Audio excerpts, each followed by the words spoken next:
Also breaking tonight, the Senate Intelligence Committee is getting ready for a closed-door briefing tomorrow on this deal to free Sergeant Bowe Bergdahl.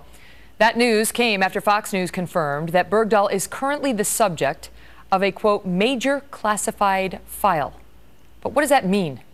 Buck Sexton is national security editor for theblaze.com, and he is also a former CIA officer and a former NYPD Intelligence Division specialist. What does that mean, Buck?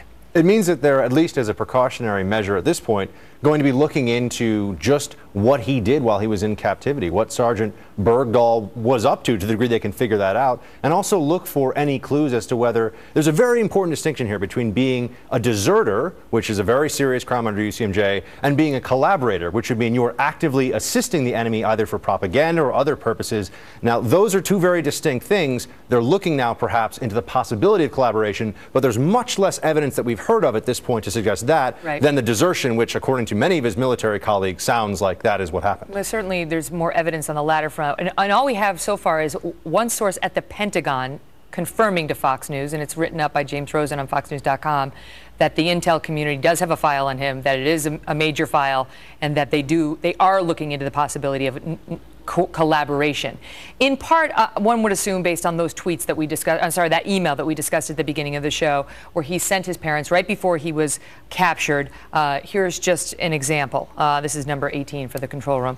He writes, talking about how disillusioned he is with the armed forces. "We don't even care when we hear each other talk about running their children down in the dirt streets with our armored trucks. We make fun of them," talking about the Afghanis, "in front of their faces and laugh at them for not understanding that we are insulting them." He goes on to say, "The horror that is America is disgusting." But he wouldn't be the first soldier to be disillusioned about the war.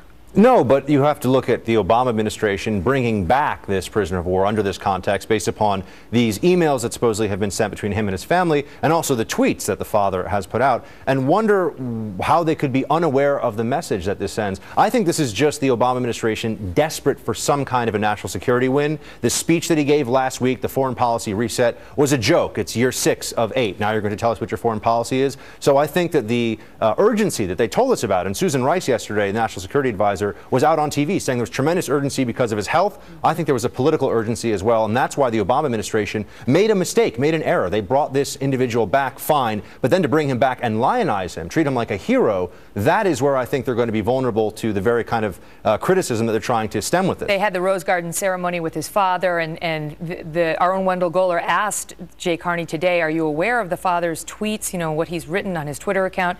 In fairness to him, those are officially unconfirmed, but no one has pushed back saying that those are not his, and they've now been deleted in the wake of, you know, all the controversy over them. We showed them to the audience earlier, and Jay Carney said, "I don't know anything about those." He didn't know about the communications. How do you have somebody to the White House, let him stand next to the President of the United States and not check the Twitter feed, see what he said? Once again, the White House learns from the press, just like we do, it seems. They learned it from the press reports. They didn't do their own due diligence or research here. How is the CIA going to investigate this family, this you know, Bowe Bergdahl? And with all due respect to him and his service, we owe it to the country to understand exactly what situation we're all in right now. And so you used to work for an agency that did that kind of thing. How do they start investigating that? Well, look, there are classified files on basically everything. We used to joke around and say that. I don't think it's necessarily an indicator of very much that they may have been looking into what was going on. That's normal due diligence with Bergdahl. Well, look, there's the possibility of a collaborator, whether we want to talk about that publicly or not. And if you have somebody who may have been collaborating with the Haqqani network, very high operational security, very high OPSEC coming from the Haqqanis at all times, they could have taught him tradecraft to try to get around the kinds of investigative techniques you would use to figure out if this person had been turned. Now, but doesn't it stand to reason that if the CIA were looking into that, we would not have agreed to the prisoner swap if we found anything to concern us? As I said, if this is going on, and I haven't seen the file, I have no knowledge of the file, but if it was going on, it would be a precautionary measure, the kind of thing that this is a very high-profile case. Obviously, the president himself has decided to take it as something that he's going to be talking to the American people about, and so they want to get as much information, conceivably, I would think, as they could, and make sure they know. Doing a debriefing of him now, you know, when he comes back to American soil? There's almost certainly going to be a very extensive debriefing of him, and also we'd want to know what he told the enemy, perhaps under tremendous duress. It's probably of less urgency now than it was, but we may be able to find out some important intelligence information from Bergdahl based upon his captivity. So yeah, there'll be a debriefing for sure. All right, Buck, good to see you. Thank you. Well, the other part of this story is playing out in Bergdahl's hometown as family and friends prepare to celebrate his homecoming.